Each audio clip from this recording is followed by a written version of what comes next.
présente le jeu 1, 2, 3, 4, 5, 6. Alors, dans ce jeu, vous avez 30 tuiles comme ceci avec les constellations des dés. Donc, si vous jouez à 2, alors le plateau doit être installé comme ceci.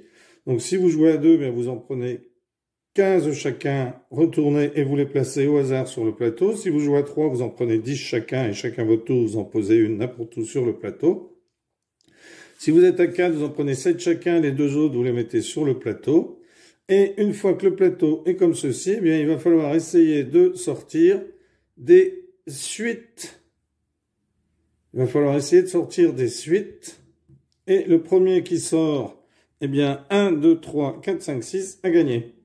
Alors, si vous ne réussissez pas à sortir 1, 2, 3, 4, 5, 6, eh bien, on regardera celui qui aura la plus longue des suites.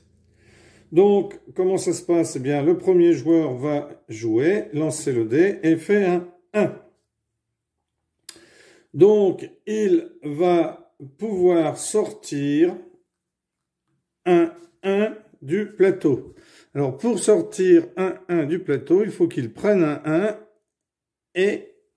Donc, par exemple, je pourrais très bien prendre mon 1 ici et pousser. Comme ceci. Et là, il récupère un 1. Le deuxième joueur joue et fait 6. Donc, il faut qu'il récupère un 6. Donc, il pourrait très bien prendre ce 6 ici, par exemple, et soit pousser ici, ou pousser ici. Alors, par exemple, il pousserait ici, et il récupérerait un 6, comme ceci. Au troisième joueur de jouer qui fait un 3, donc il pourrait récupérer un 3, donc il prendrait par exemple un 3 ici, et pousserait comme ceci pour récupérer un 3. Alors, c'est au quatrième joueur de jouer, il a fait 2. Donc, pour récupérer un 2, il a un 2 ici. Alors, il se mettrait, par exemple, là. Hop, il pousse, il récupère le 2. Alors, c'est au premier joueur de jouer, il fait un 1. Donc, il peut récupérer un 1, ce qui empêchera les autres, bien sûr, d'avoir un 1. Mais ce qu'il faut, c'est avoir une suite. Alors, bien sûr, hein, il y a une part de hasard avec le dé. Donc, ici, eh bien, il pourrait très bien prendre un ici. Et il pourrait très bien se mettre ici et pousser.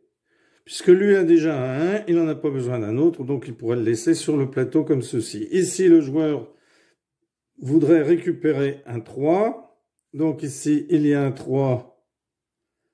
Mais vous avez vu qu'il n'y a pas d'autre 3, donc il pourrait très bien pousser ici et faire rentrer le 3 ici. Le troisième joueur, 4. Donc un 4, il y en a un ici, donc il prendrait par exemple celui-là et il pousserait ici et il récupérerait le 4. Donc celui qui gagne, c'est le premier à sortir 1, 2, 3, 4, 5, 6. Ou alors, ensuite, eh bien, celui qui aura fait la plus longue suite. Donc ici, le quatrième joueur joue un 6. Donc, il pourrait très bien venir se mettre ici et récupérer le 6. Alors, ici, à ce joueur-là, donc un 6. Donc, il va pouvoir récupérer un 6. Malheureusement, il ne peut pas pousser. Donc, il pourrait très bien, par exemple, ceci, se mettre ici. Alors là, par exemple, s'il y avait eu un 6 au bout, il aurait pu rentrer ici et pousser. Hein. Alors, il pourrait très bien se mettre ici et pousser ces deux-là. Le deuxième joueur, etc., etc. Voilà, un petit jeu très amusant à faire avec les enfants. Vous pouvez faire ça en plus avec des enfants de grande section qui savent compter jusqu'à 6 en fin d'année. Enfin, même en début d'année, il y a des moyens qui pourraient, donc, vous pouvez jouer. C'est très intéressant, très agréable. Voilà, merci, au revoir.